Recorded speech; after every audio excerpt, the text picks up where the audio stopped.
Hello everyone, thank you for checking out today's video. Welcome to my channel. My name is Chris. We talk all about koi ponds and water gardens, waterfalls, pond filtration, fish, aquatic plants, the whole bit here. If you are looking to build a pond for yourself or you have one and you're looking to find some more information or something, you need some help with something, hopefully I have a video here that can help you out.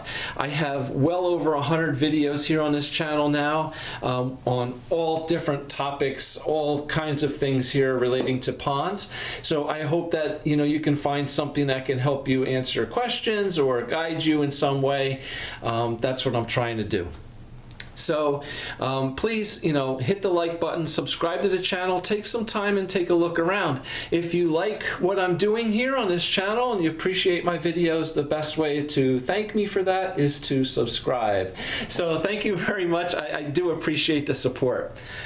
Today's video, we're going to talk about the different types of beads that are available for bead filters and the different ways that they function. Kind of an important topic if you own a bead filter or you want to add a bead filter to your system, or you're building a pond that just has a bead filter as their filter. Some things to think about here with the different types of beads. I'm not going to get into every different kind of bead that's out there because there's probably a million of them, all right? I just want to talk about basically how different types of beads function so you can understand how that filter that you own or you're looking to purchase may or may not work, okay? Basically, what we need to know is that a bead filter can do both a mechanical filtration and a biological filtration. So what the difference is, basically mechanical filtration is the removal of sediment out of the water. It keeps your pond clean. Okay, biological filtration is when we want to grow bacteria on the media itself that provides a chemical what's the word I'm looking for? A chemical reaction kind of thing throughout your pond, and it's called the nitrogen cycle. And I have a whole separate video explaining the nitrogen cycle. But what it is basically is the bacteria that we grow in our filters change ammonia into nitrites and nitrites into nitrates. Now, the reason why that's important is because ammonia, which is generated mostly from fish waste and decaying plant matter and debris in the pond, any kind of waste, is very toxic to the fish.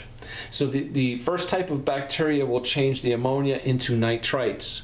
Now nitrites are also very toxic, okay? So therefore there's a second type of bacteria that changes those nitrites into nitrates. So nitrates is our end result of this nitrification cycle. And it is basically far less toxic than the other two, but it can become toxic if it builds up in very high levels. Again, on my other videos on the nitrogen cycle and stuff, we talk all about that and how to keep those levels under control and the whole bit. So that's another video. But basically, that's biological filtration. So these little beads that we have in our bead filters, there's a million different types. And it goes everything from little beads to I've seen people using larger media like bio balls or even what's called bio barrels, okay? These, larger cylinder things. I opened up a filter, a bead filter, at a guy's house one day, and I, removed the top and I look inside and there was all kinds of hair curlers, like women's hair curlers, and you look in and you're like, what the, all right, well, it's the same idea, okay? It's a surface area to provide, room for this bacteria to grow on. So anyway, clear little plastic balls, similar to the size of like a pea, can be used.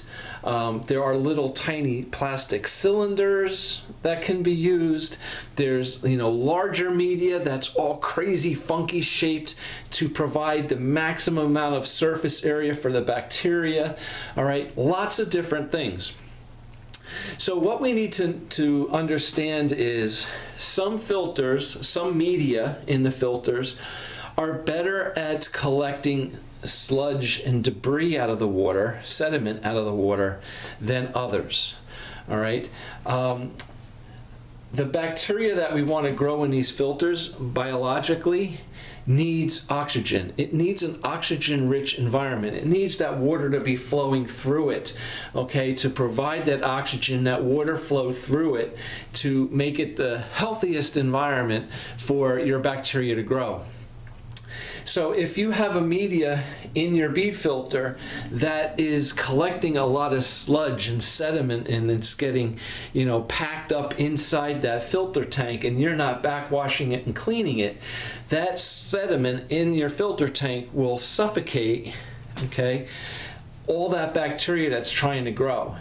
So we have to look at, how our filters are working. There are some filters, just for instance, Aqua Ultraviolet makes the Ultima 2. That's a very common filter, at least here in our area. I have a ton of clients that have it, even people that I haven't built ponds for. I go to their house, they have a pond, they have an Ultima 2 filter. Landscapers set them up all the time, right? Anyway, they're common. They have a little black, like cylinder shaped bead in there. You can see the picture here behind me. In my hand I have some of this stuff. These filters work really well, both mechanically and biologically. They work very well to collect the sediment out of the water and keep your pond clean. And they also can provide that surface area to grow the bacteria. So the catch is, if your filter system is collecting sediment out of the water, you need to make sure you backwash that regularly to keep it clean and not allow that sediment and sludge to build up inside that tank, okay? It has to be kept clean in order for it to work biologically, all right, to grow that bacteria. So, we're collecting garbage out of the pond, which is great, keeping our pond clean. And if we keep our filters clean by backwashing often, we're keeping the biologics alive, all right? So that's one example. Another example is another client. I was called to go to his house about a year ago, last summer, and he had this big bead filter on the pond, big, beautiful bead filter, and his pond was cloudy, dirty. And he says to me, I just don't understand. I have this big filter. It's oversized for the size of my pond. I'm backwashing it all the time. He says, I never have any garbage coming out of it. The water's always clean coming out of it. Why won't it clean my pond? So we opened it up and we're looking inside, and yeah, the media inside is really clean. There's really no sludge and sediment in there at all. But his pond is dirty. All right. The type of media he had in the pond was a really crazy shaped thing that's meant for biologics.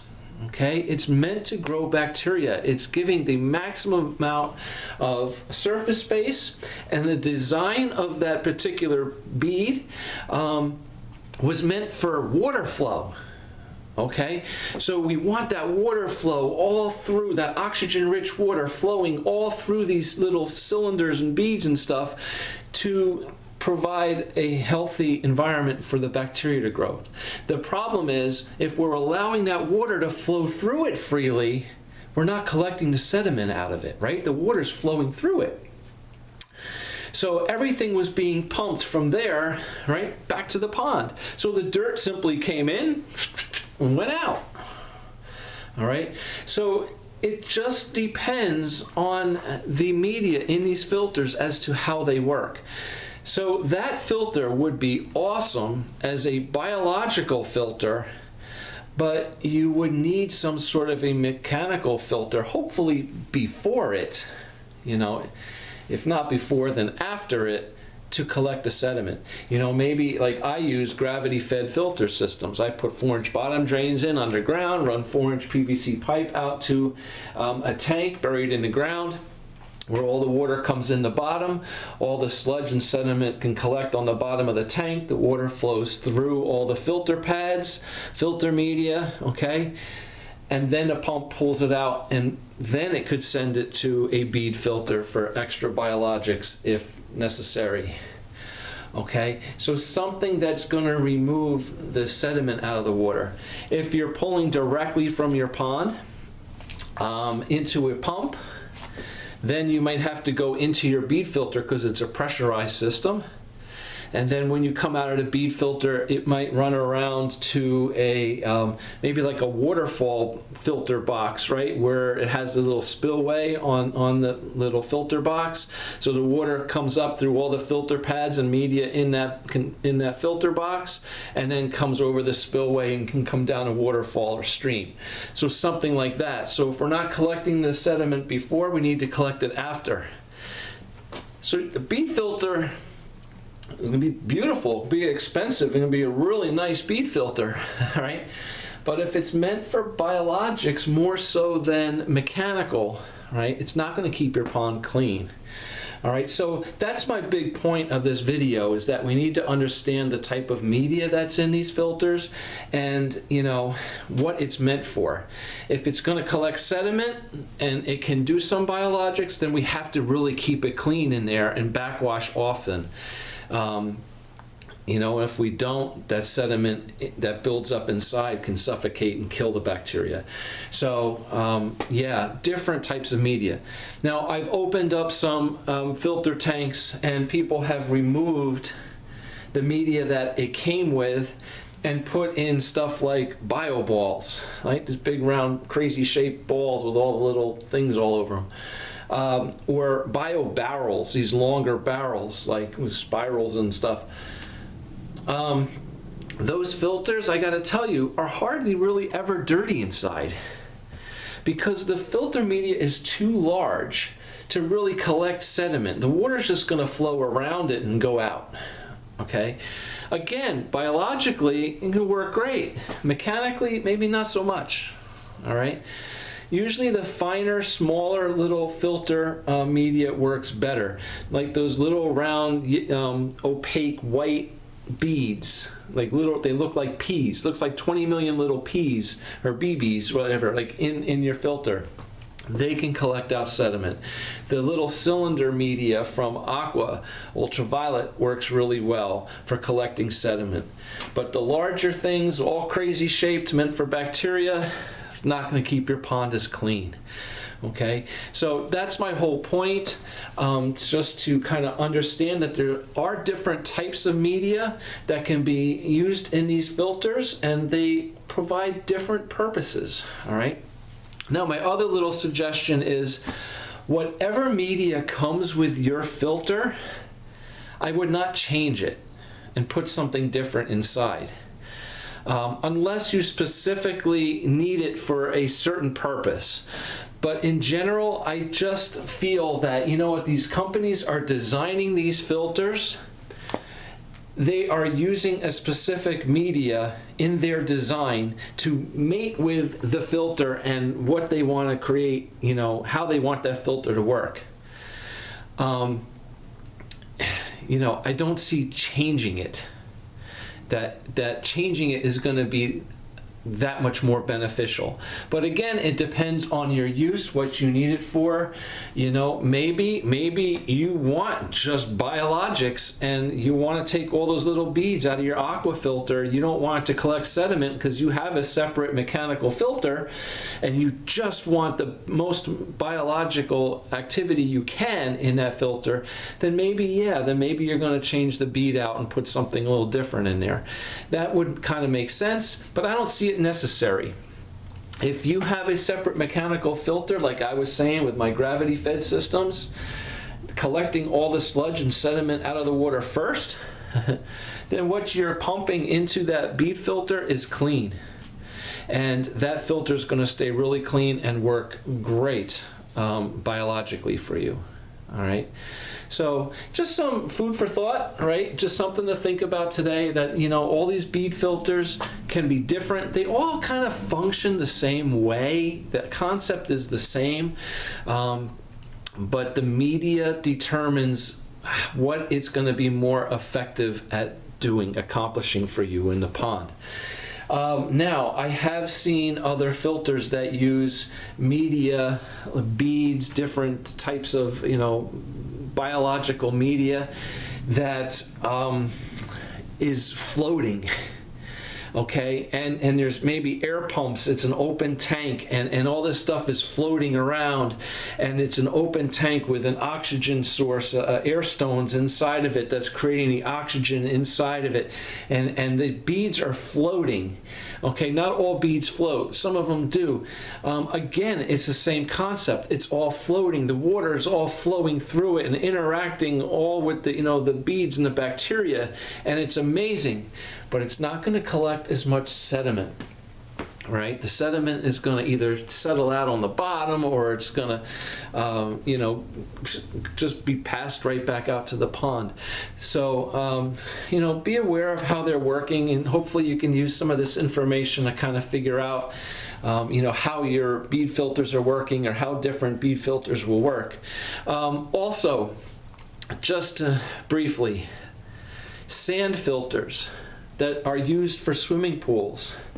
I may be wrong, but my experience has been they never work on a pond. Okay, I've never seen one work on a pond. I see them get clogged constantly and quickly, because to me the sand is too fine of a media. On a swimming pool, we have clean, clear, chlorinated water. We're not pumping fish waste, fish food, leaves, mud, dirt, sludge into it. Okay, so when we start using a sand filter for a pond, it's not good. Okay, they clog constantly. To me, it's too fine of a filter. So just be aware of that. Be really careful. I did have a client last year, had his landscaper, says, "Oh, you need this filter," and he put on this big round sand filter from a swimming pool and like a 1.5 horsepower pump. Which was crazy, because the pump they had on there was a Performance Pro Artesian 2 pump that was like, I don't remember exact size, say 1/4 horsepower, and it moved like, almost 6,000 gallons an hour of water, and it ran on 3 amps. And the landscape guy puts in this big sand filter with a 1.5 horsepower pool pump that drew almost 15 amps. And it wouldn't run anyway, because the sand filter got clogged up like in no time at all. So pool equipment is for pools. All right, pond equipment used on ponds. I know sometimes the pool pumps are cheaper than the pond pumps, but believe me, you're going to pay for it 5-fold in electric. Okay, we don't need that. It's 2 different types of things. So that's another video too, and I do have a video about that. But anyway, yeah, so I'm going to wrap it up here. Thank you very much for watching. I hope it helped you out a little bit. Again, hit the like button, subscribe to the channel. I really appreciate the support, and hopefully we'll see you back soon, with another video. So take care and have a great day. Bye.